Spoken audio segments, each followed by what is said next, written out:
Salam dan bahagia Ibu dan Bapak Guru. Perkenalkan, saya Siti Solikatun, mengajar di SMP Negeri 20 Muaro Jambi. Pada kesempatan kali ini, saya akan menyampaikan refleksi, motivasi, dan merdeka belajar dalam kegiatan kompetensi non-teknis pendukung implementasi kurikulum merdeka, di mana saya akan berbagi pengetahuan tentang motivasi dan merdeka belajar, cara melatih motivasi diri, dan tips mengelola motivasi dan menerapkan merdeka mengajar. 1. Motivasi dan merdeka. Motivasi adalah dorongan dari dalam diri dalam mengerjakan serangkaian aktivitas. Motivasi terbagi atas dua kategori. Pertama, motivasi konkret.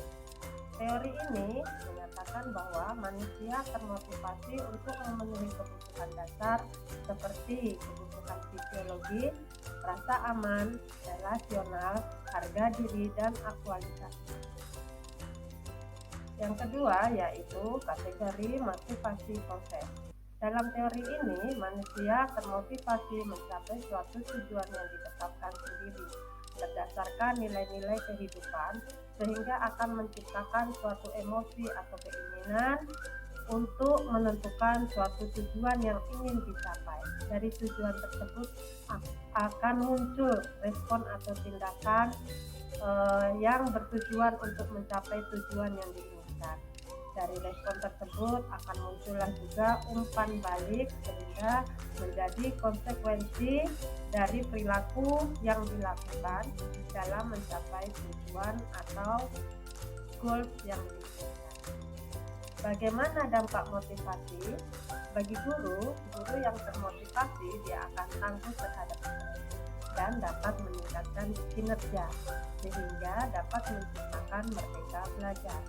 Sedangkan bagi murid yang termotivasi, dia akan tangguh terhadap kesulitan, sehingga dapat meningkatkan capaian belajar, dengan harapan akan tercipta juga merdeka belajar.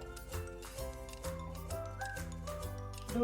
Bagaimana melatih motivasi berdasarkan lembar aksi 1. Motivasi dapat kita latih dengan langkah 1. Menganalisa tantangan yang dihadapi untuk menyusun harapan yang ingin dijadikan tujuan. 2.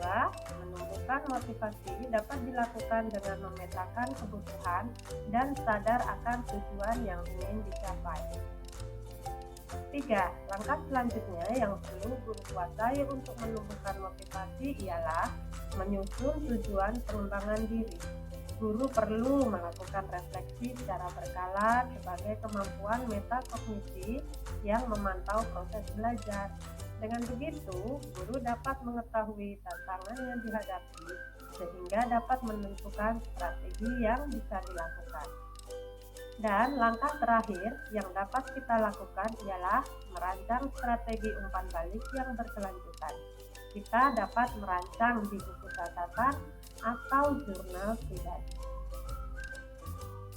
3. Tips mengelola motivasi dan menerapkan merdeka belajar. Dapat kita lakukan 1. Dengan mengingat kembali tujuan yang ingin dicapai. 2. Mau untuk terus belajar. 3. Berani mencoba melakukan praktik baik meskipun hanya hal kecil. 4.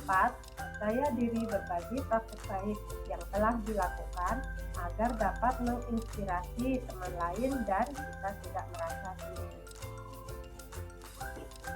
Ayo kita menjadi guru yang menyenangkan. Ayo menjadi guru yang memotivasi. Ayo jadi guru yang merdeka mengajar.